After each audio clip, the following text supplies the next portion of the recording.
A lógica é utilizar os institutos de direito privado para proteger o próprio contribuinte. Então, os contribuintes têm a liberdade de contratar. Pode fazer uma contribuinte, pode fazer um ISO, pode fazer outros instrumentos.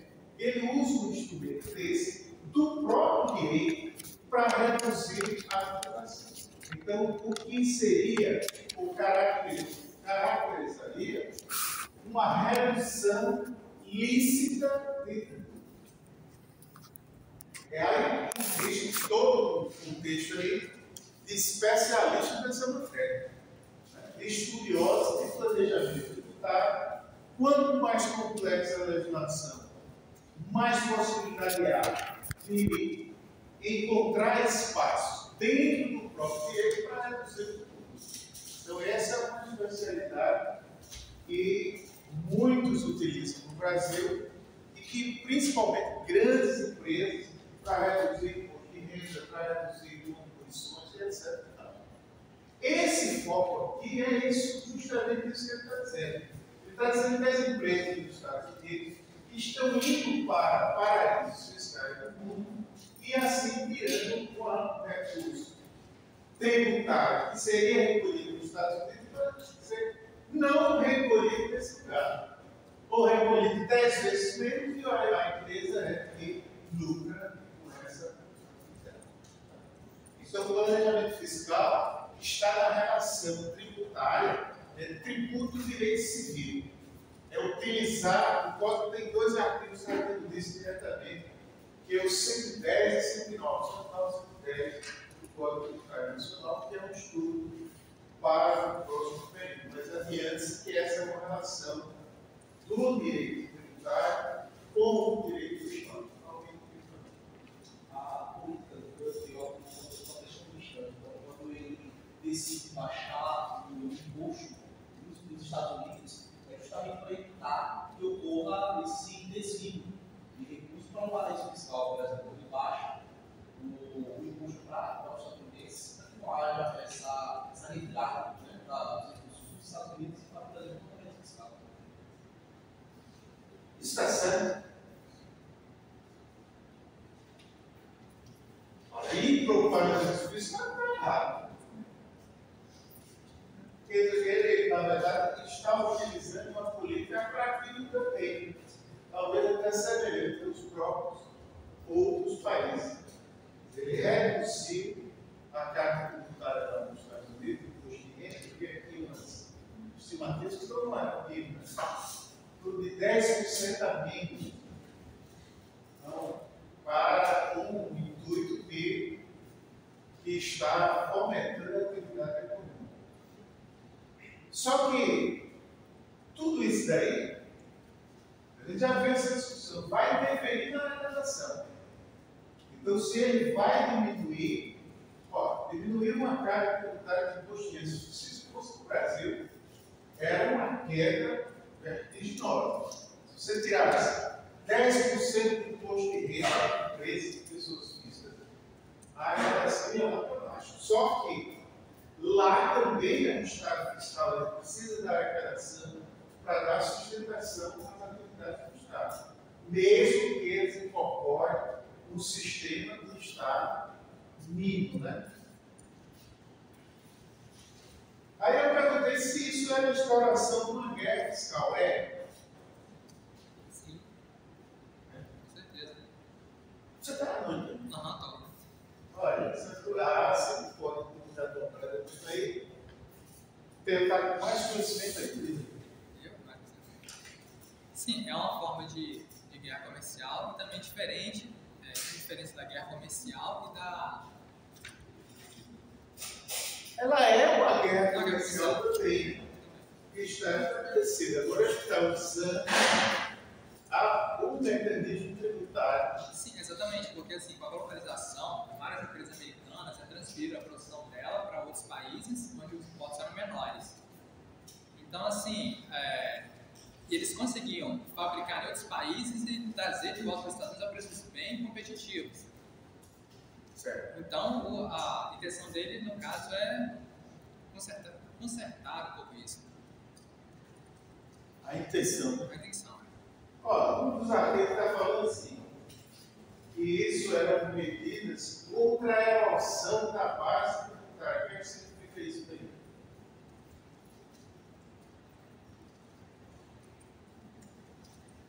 Bora. Que seja o gasto da própria economia de CNH.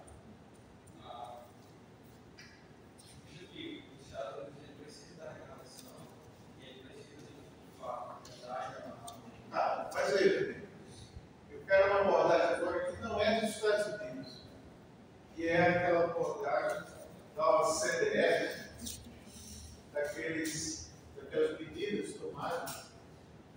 E qual foi o interesse disso? Por que criar, por exemplo, uma estrutura do imposto mínimo? Por que isso? Eu acredito que seja para ter uma equidade entre os países, para que inexista esses paraísos fiscais. E assim todos os países podem ficar em pé de igualdade, fazendo assim uma soberania mundial, normal. Muito bem, mas o que é que está fazendo com que essas medidas tenham que ser tomadas? Foi o que mudou na economia do mundo para que existisse essa necessidade? Criar a qualidade dos certos governantes em mudar os seus tributos, suas alíquotas, sem fundamentação. Esse é um ponto que eu quero voltar à discussão aí. Mas veja, essa erosão, ela diz respeito à diminuição da base de tributação. E vem da digitalização da economia. Então, essa mudança, ela faz com que, olha, na tributação, vou repetir o que disse lá, as bases centrais de tributação é fonte de onde sai e território. Então, o imposto de renda é base disso. E essa exigência é do imposto de renda, mas não só do imposto de renda. O imposto sobre consumo, ele ocorre no território. E o que é que acontece com a digitalização da economia? Quebra essa lógica. Cadê o território? Você comprando numa página da internet, onde é que está aqui? Pode estar em qualquer lugar do mundo. Então, essas questões e esse fomento, né, que existiu, que está existindo, né? Imagine como era há 20 anos atrás, como é que você comprava no Mercado Livre. Quantos por cento já das compras do Mercado Livre são feitas todas diretamente pela internet? Quer dizer, o percentual é elevadíssimo. Né? Então, você vai lá e compra. Então, você não sabe onde é a base. Então, o que é que está acontecendo? Aquelas referências feitas num desses artigos aqui, que é o quarto, olha o que ele fala. Ó, o projeto, esse projeto da OCDE, decorre da constatação de que há uma inegável deterioração das tarifas efetivas de custo de renda cobradas às pessoas jurídicas em nível internacional.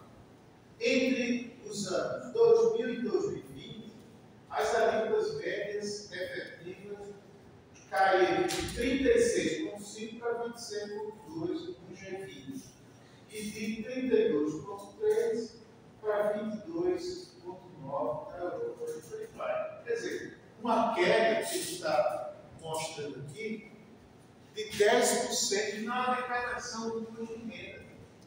Isso é uma coisa. Mas se sair da renda, saiu também do consumo, do tributo relativo ao consumo. Né? Então há uma queda de arrecadação e começa a ficar ameaçado o cumprimento das funções do Estado pela arrecadação.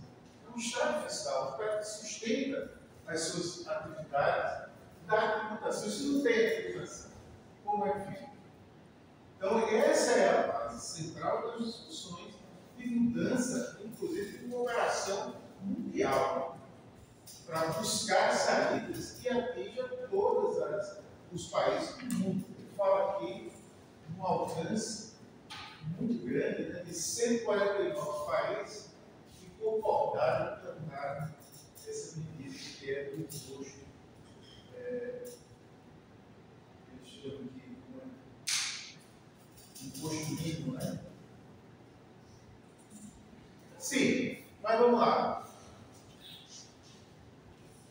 Uma medida desse porte aí, de alteração de 10% para 25% do imposto de importação, como seria feito no Brasil?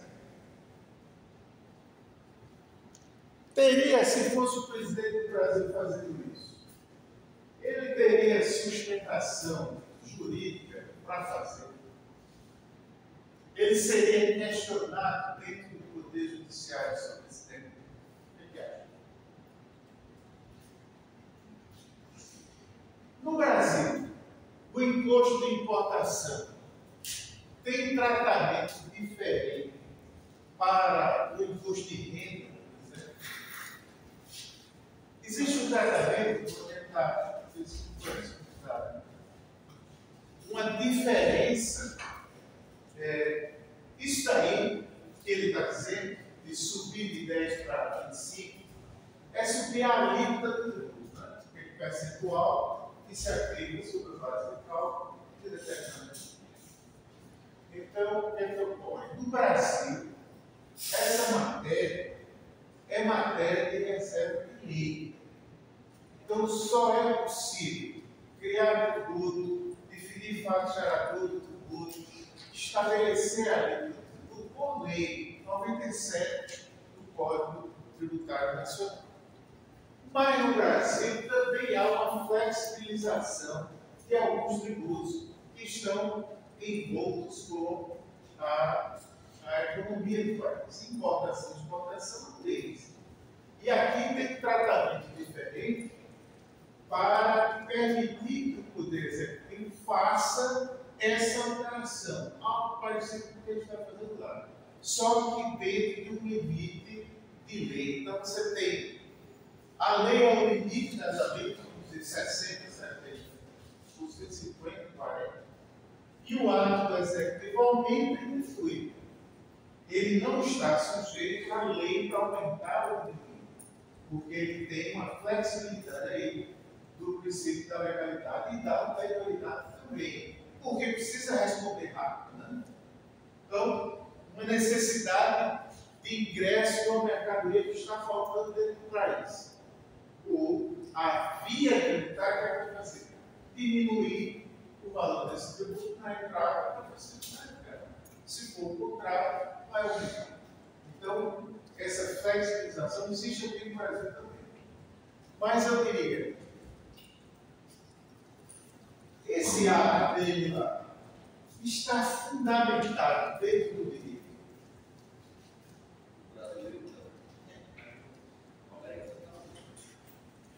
O direito dele lá. O direito dele lá é não sabe. Mas se fosse aqui, os contribuintes, o Brasil tem um nível de constitucionalização atual e tem um nível de judicialização elevadíssimo. Isso não passaria aqui no Brasil sem umas 500 ações discutindo esse assunto. Então, se isso acontecesse aqui e o contribuinte levasse esse judiciário, seria procedimento.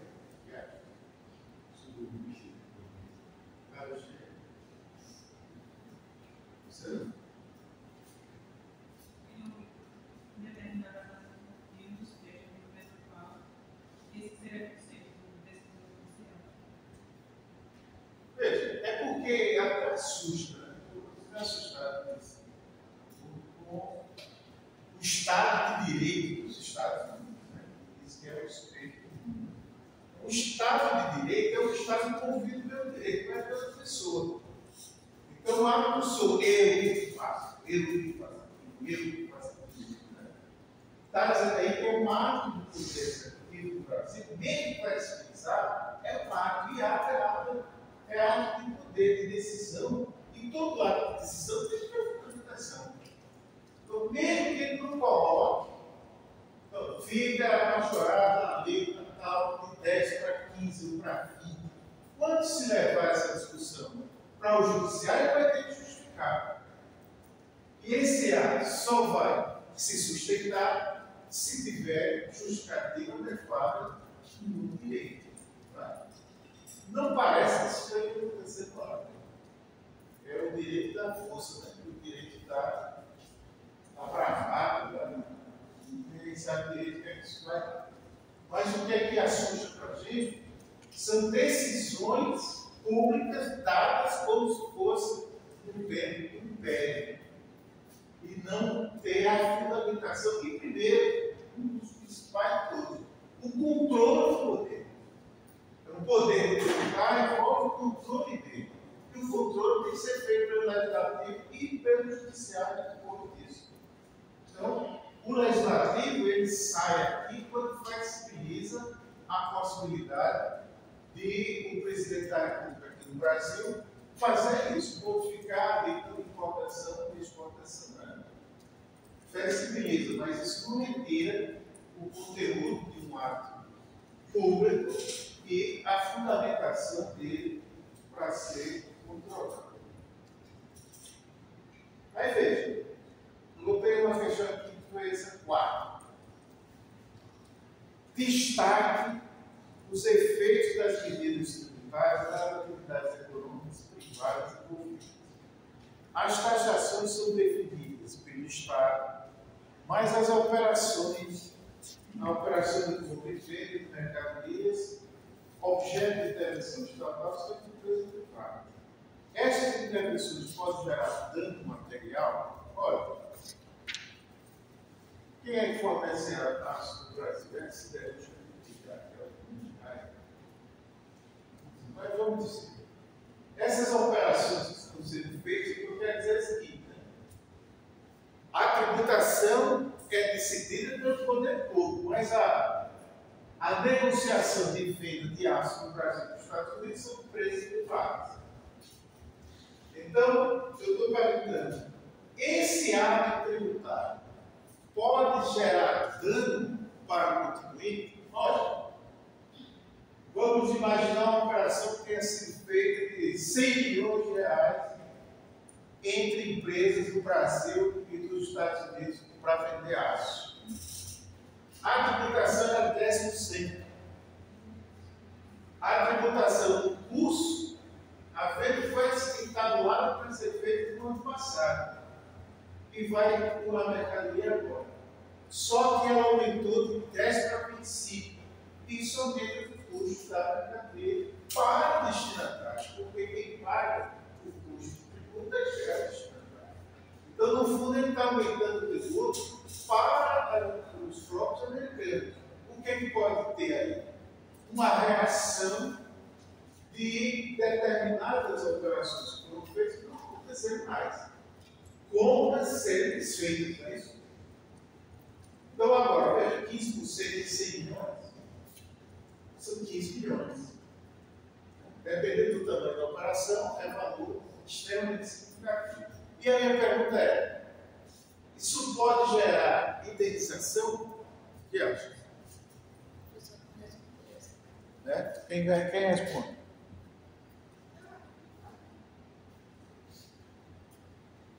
Que é um tema que existe aqui, embora muito pouco tratado. Eu disse lá, tem um livro aqui no Brasil, um livro em português que se chama Dano Tributário, que é a discussão do privado, do contribuinte, invocando um dano material que sofreu por causa de uma medida tributária, por exemplo, uma medida tributária dessa no meio do caminho. Então, uma operação que está feita de 100 milhões pode zerar. Ela pode perder tudo isso. E a mercadoria pode estar no meio do caminho. Olha, veja só, uma coisa complicada dessa, de navio para levar. Então, está no meio da estrada e foi desfeito o negócio. O destinatário lá está. O negócio foi com 10%, 15% no suporte para. Então, vamos fazer a confusão. Então, é possível se buscar mesmo, tem uma relação de privados, depois que no plano privado. Mas eu estou querendo dizer seguinte: essa ação que é da administração pública pode gerar dano para o contribuinte, ou o contribuinte pode reivindicar, vamos inverter a situação, porque lá a coisa está difícil. Mas se fosse aqui, olha, o contrário, a importação vem de lá para cá. O tributo era 10. O governo do Brasil aumentou para 25. O contribuinte disse esse negócio que teve para 25. Então ele está entrando aqui no Brasil com uma ação de indenização por danos materiais causados por marco de tributação. E aí? Professor, eu acredito que seria outro princípio, mas eu não consigo imaginar uma indenização sem um ato ilícito. Como eu já falei, aqui tributos, por excelência, ele é decorrente de um ato lícito. Ou seja, você precisa ser questionado, declarado inconstitucional, que aí poderia se debater se é um ato lícito ou não. Eu não vejo como impetrar uma ação de indenização. Porque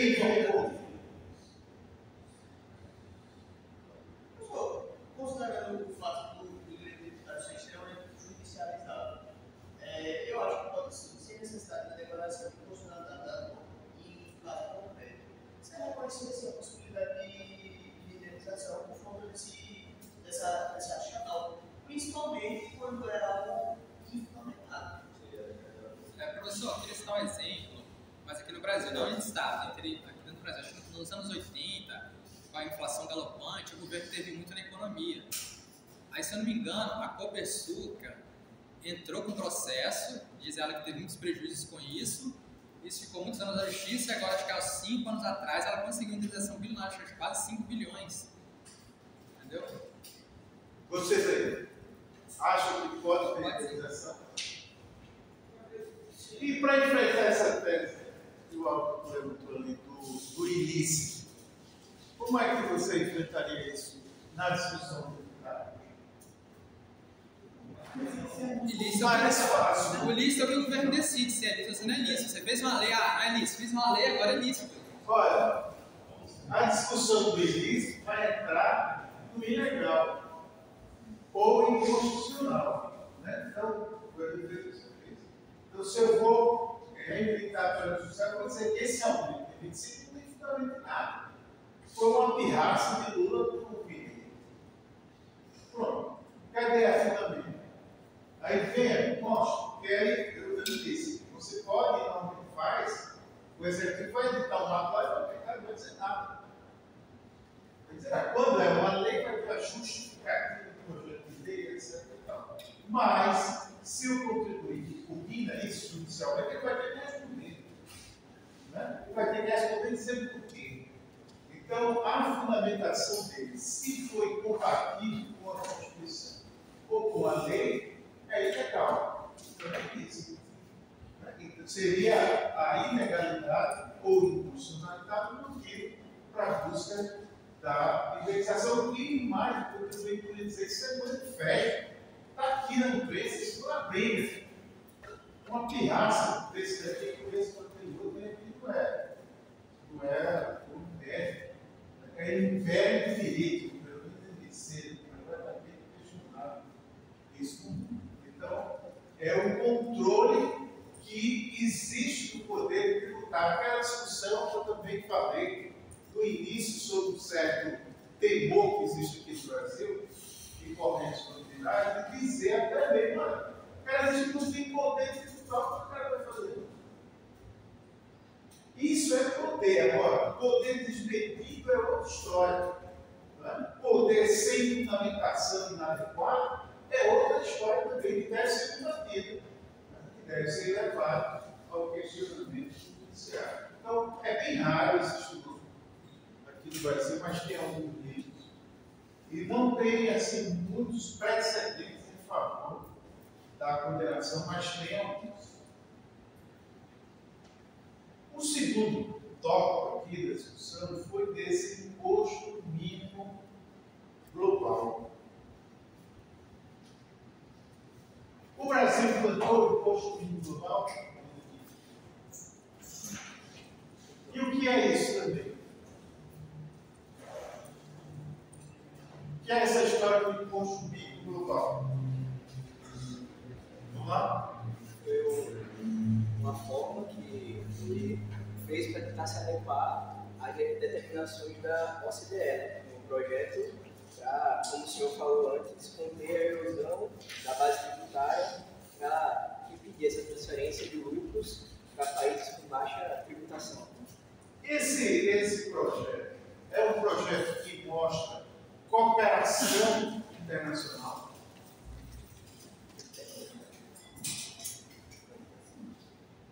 É um trabalho de cooperação, né? Grande, né? Internacional. Então, os fundamentos da proposta desse imposto mínimo está lá.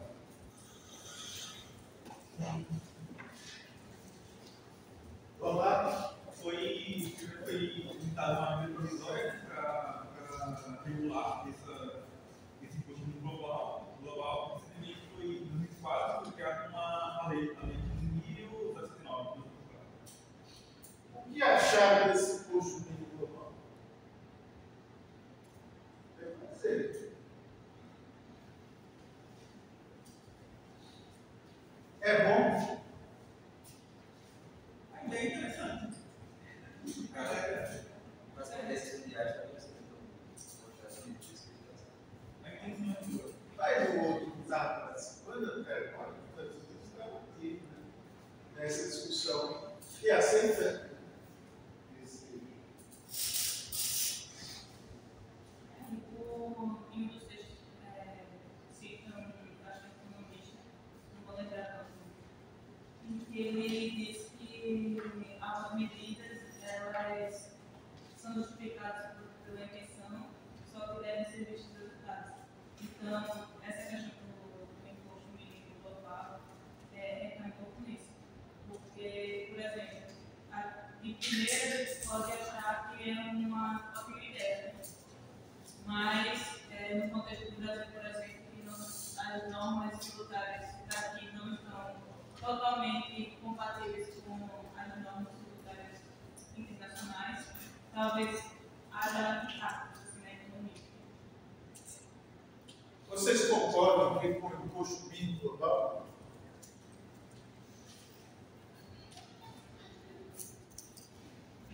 Eu acho que, de certa forma, uma equidade que é o desenvolvimento acaba lá. Mas, como o Gabriel falou, para grandes potências talvez não seja tão vantajoso. E vocês? O que acham?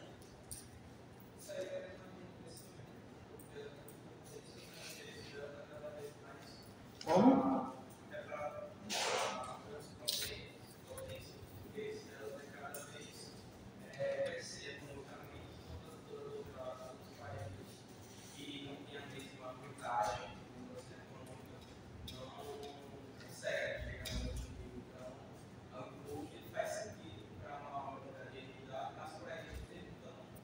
Então, eles disseram que a disse que estaria a afetar a soberania fiscal sul-americana, não foi? Está certo isso aí. essa é a opinião do presidente. Essa é a soberania nacional dos Estados Unidos. Porém, o programa de exploradores e da nacionalização da economia seria uma medida ideal para a organização na proposta para você conseguir regular essa nova gerência, né? E acho que surgindo, por exemplo, a discussão com o Bruno, o senhor chegou a levantar o ponto, como é que você vai tentar, por exemplo, construir uma plataforma digital? Então, nesse aspecto, eu acredito que seja assim, viável. E vocês?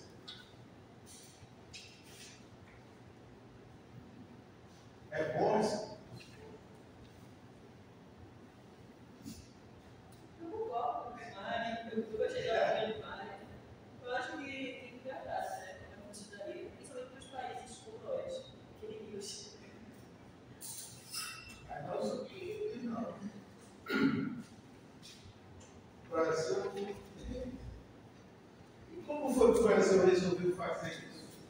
Ele implantou Como?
Bom, a propósito dessa discussão aí, ele chamou de adicional, a contribuição.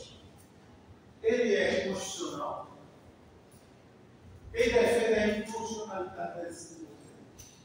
O autor falou disso, né? Ele deu os indicativos. Ele defende. É constitucional ou é inconstitucional? A forma que foi escolhida, para talvez seja constitucional. Mas inconstitucional por quê? Olha, veja só, que ele está dizendo o tempo todo, né? Como o sistema tributário é constitucional, veja só, essa iniciativa foi tomada no plano da discussão internacional. Vem para o Brasil, já está sendo questionado sobre a constitucionalidade. E quem tiver competência e interesse vai judicializar isso. Vai levar para o plano judicial da discussão. Né? Ele está dizendo que esse adicional é um novo tributo. Qual é o novo tributo que ele está dizendo que ele é?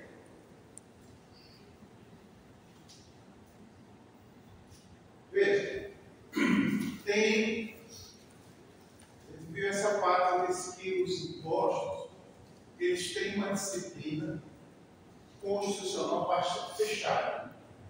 Mas tem um artigo lá, o 154, que permite o exercício da competência residual da União. Quer dizer, a União pode criar um novo imposto diferente para existente desde que, né, seja por lei fundamental, não tenha fato gerador, base de cálculo que já existe, etc.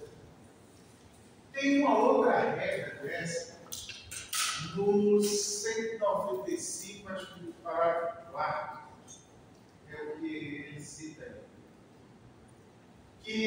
Qual é essa previsão? Diz que as contribuições destinadas à Seguridade Social, no 195, 1, 2, 3, 4, são aquelas ali, mas que também pode existir a competência residual em matéria de contribuições. Então, a lei poderá criar contribuição nova. Aí, esse artigo aí, esse parágrafo, ele faz uma menção para o 154 da Constituição, que é a competência residual em matéria de contribuição.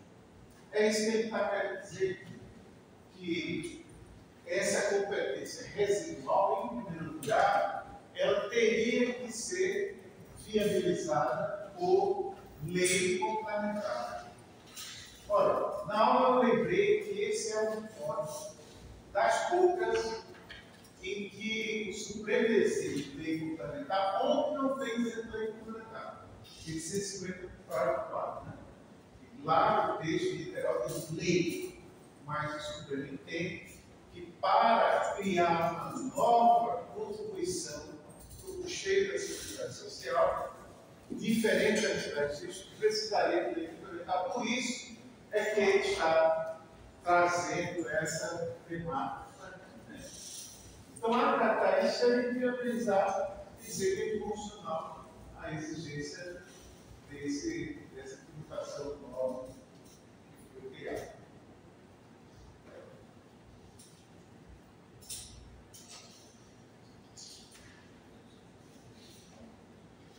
Criar tributo não é matéria fácil, né? Veja como a discussão. Enquanto se tenta equiparar ou nivelar a tributação, um desses primeiros critérios, do projeto comum, que ele chama ILAM, ele fala de assegurar a arrecadação dessas grandes empresas para o lugar onde ocorre o consumo, que é uma grande dificuldade hoje, que acho que foi o aluno que lembrou aí, uma discussão que a gente passou lá na aula 8, que era da tributação dos destinos. Então, Spotify, ele tem a sede de São Paulo, mas você está ouvindo ele aqui. E você é consumidor do Estado de Alagoas, está pagando aqui. Por que esse tributo vai ficar em São Paulo se for um tributo por prestação de serviço? Esse é um dos grandes problemas também que traz a digitalização. Que é uma discussão ocorrida há muitos anos no ISS, porque o ISS estabelecia a regra de que o tributo era recolhido no lugar da sede da empresa. Então você tem a sede da empresa e só que você está produzindo para outro lugar. O consumo está acontecendo no lugar. Então essa é uma das bases. A mesma coisa da internet. Né? Então você comprando o que aconteceu aqui no Brasil. Teve uma mudança que é diferencial de alíquota por causa do comércio eletrônico. Qual é a lógica do ICMS? Circulação de mercadorias, que vinha, a maior parte dela, de São Paulo. Então você tem uma tributação que, na origem, ela tem como pressuposto sair a mercadoria de São Paulo, vir para Alagoas e Alagoas você vender a outra pessoa, uma revenda. Então o comércio eletrônico quebrou essa lógica. E você vai agora e compra direto lá em São Paulo. O que é que acontecia?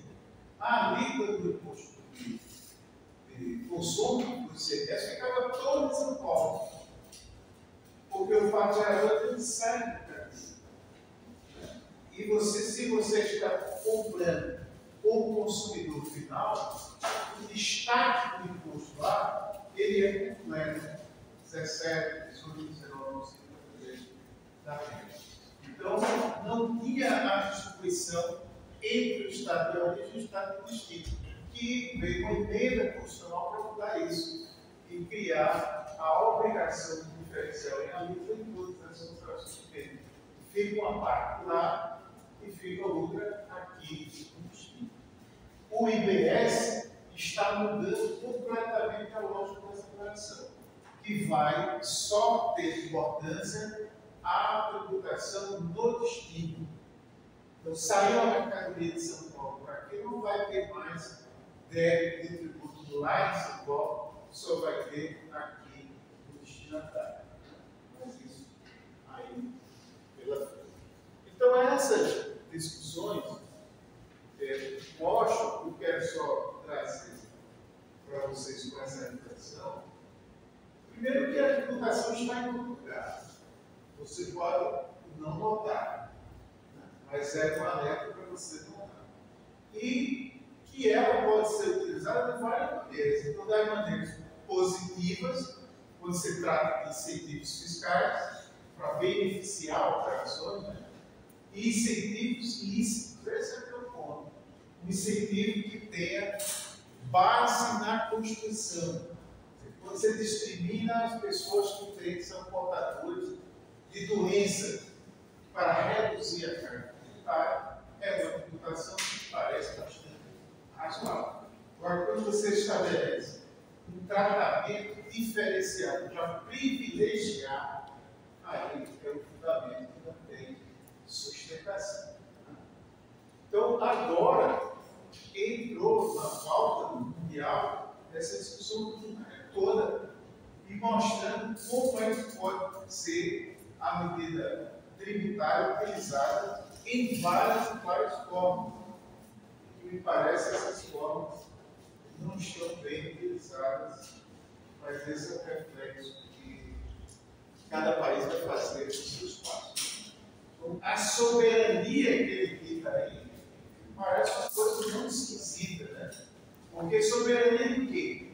De uma empresa multinacional que está agindo aqui dentro do Brasil, está captando a riqueza aqui, e se quer que essa riqueza não fique aqui, a versão tributária é uma situação bastante difícil, quando, para ele, quer que isso aconteça.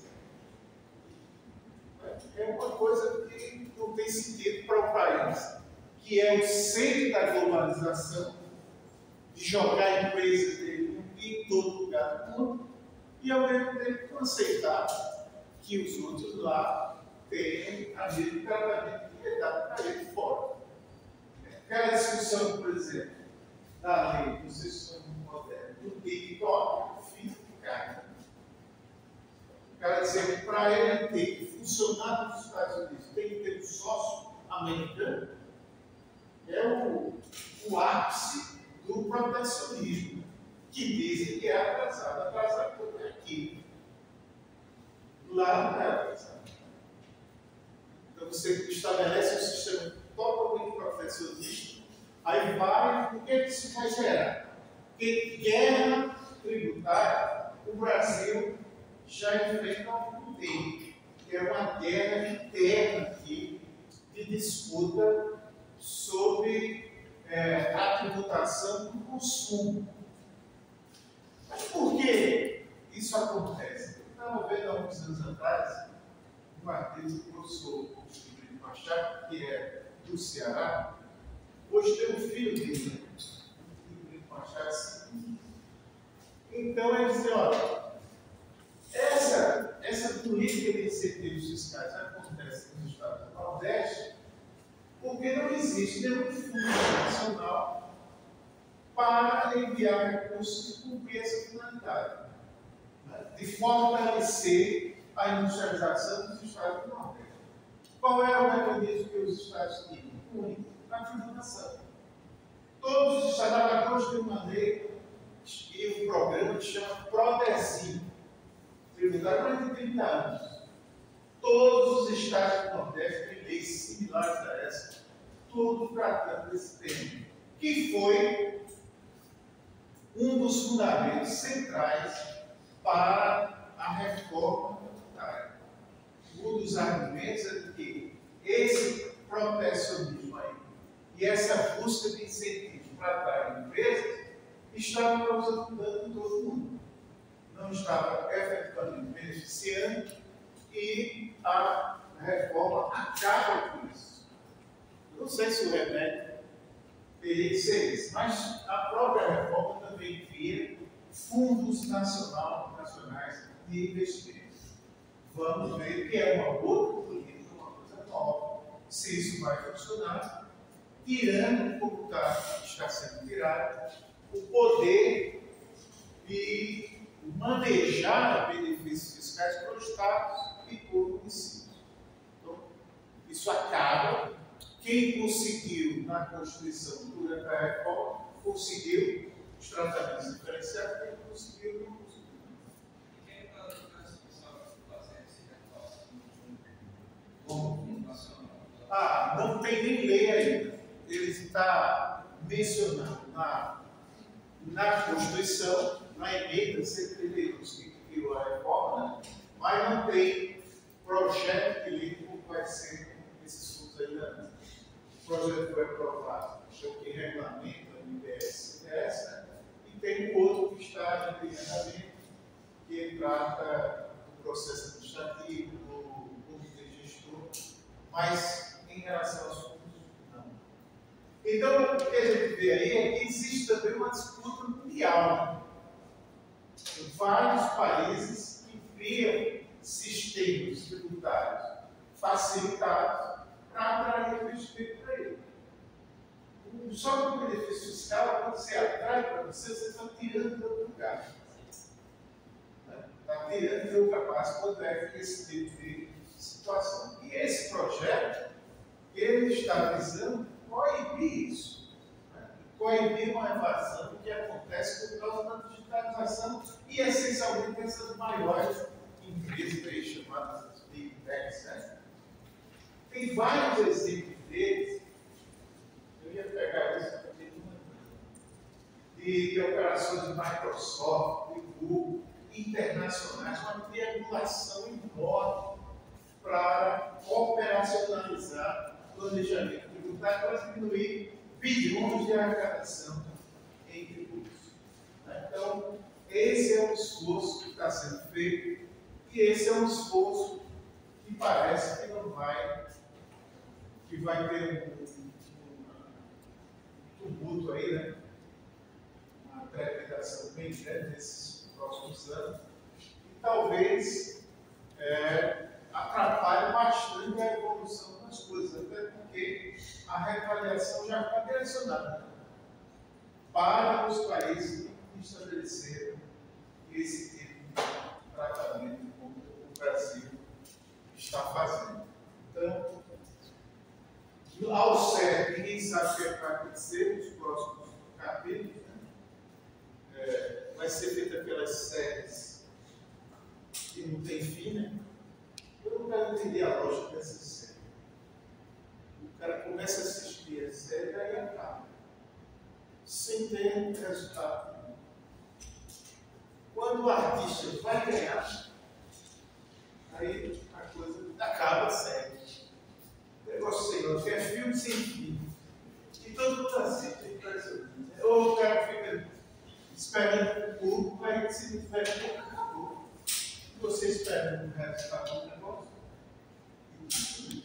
Então, essa série, ninguém sabe como é que ela vai se desdobrar. O fato é que tem esse reflexo tributário, que vocês notarem e saber, e que, ao que parece, o nível de flexibilização, de discricionariedade que tem o presidente dos Estados Unidos é realmente absurdo. Desse caminhão de medidas aí, poucas foram questionadas judicialmente. Algumas foram afastadas, mas o que traz um grande problema de controle dos atos. Então, os atos tributários, eles são atos públicos e atos que precisam ter fundamentação. Então, espanta esse nível de fundamentação lá, de retaliação ser um fundamento para algum ato de decisão de investimento. Sem nada vai acontecer. Por sua reciprocidade do que aconteceu alguma coisa lá, não, mas porque você quer e quer e quer. É um grande problema. Então, nós vamos assistir aí os próximos capítulos, se é que vai ter, né? Quer ter o sério essas Netflix aí que pode acabar a qualquer momento, sem fim.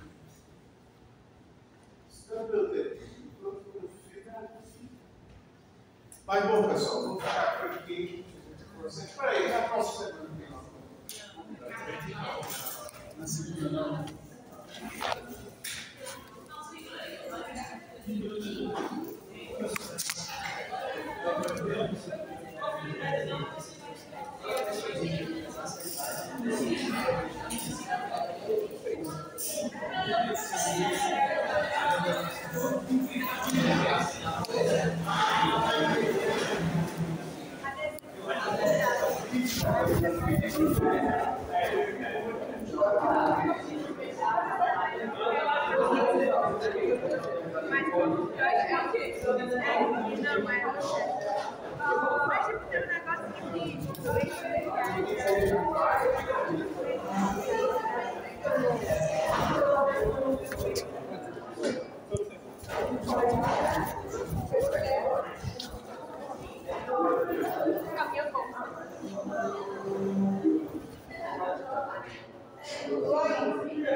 Daniel, o do 4 de Obrigado, mais. Aí, só. Obrigado.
Assim, aham. Obrigada.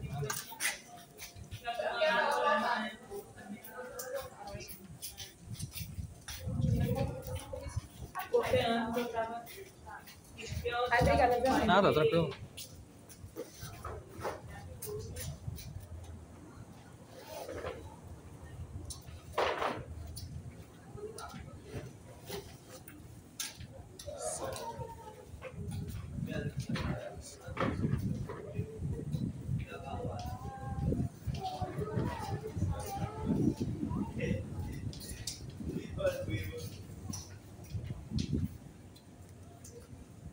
É.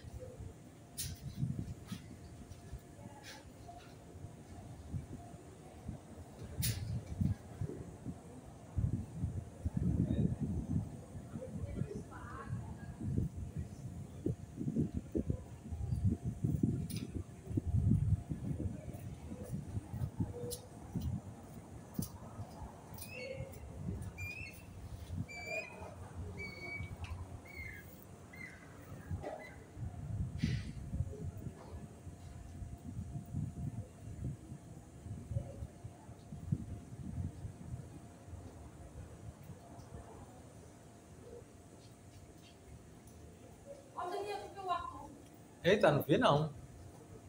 Quando saiu, já tava saindo, já não tava vendo ele. Ele disse que tá aqui fora. Vamos ver. Bom, ele não tá. Valeu, meu amigo.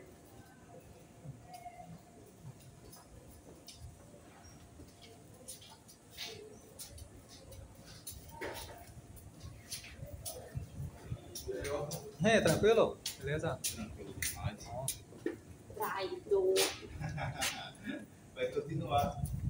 Você me fala. Você deixou vir sozinho para a direita administrativa, direito financeiro também. E né? Você que luta. E pior que esse semestre já tá horrível. Oxe, Culpa da Silene. a vacina tá vagabunda. É, culpa da Silene. Não tá conseguindo.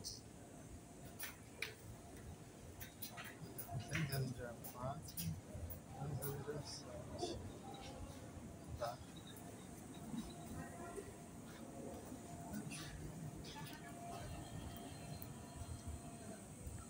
Falou.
A médica passou hoje de manhã aqui, eu falei para ela que tem algumas dúvidas em relação ao aquecimento,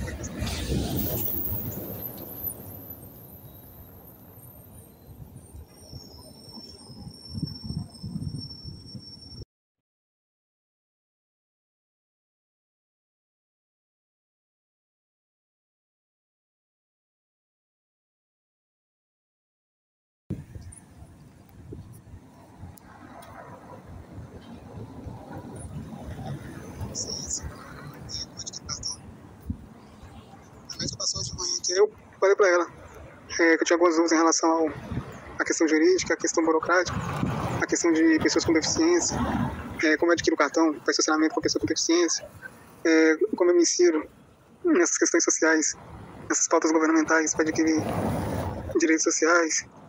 Ela falou que a assistente social vai estar passando aqui essa semana, hoje ou essa semana aí, para sanar minhas dúvidas. Aí eu liguei para a empresa lá para cancelar para mim, para dar uma segurada lá. Aí eu vou aguardar eles a assistente social entrar em contato comigo aqui para mim sanar minhas dúvidas aqui, até de aposentadoria também, tudo certinho.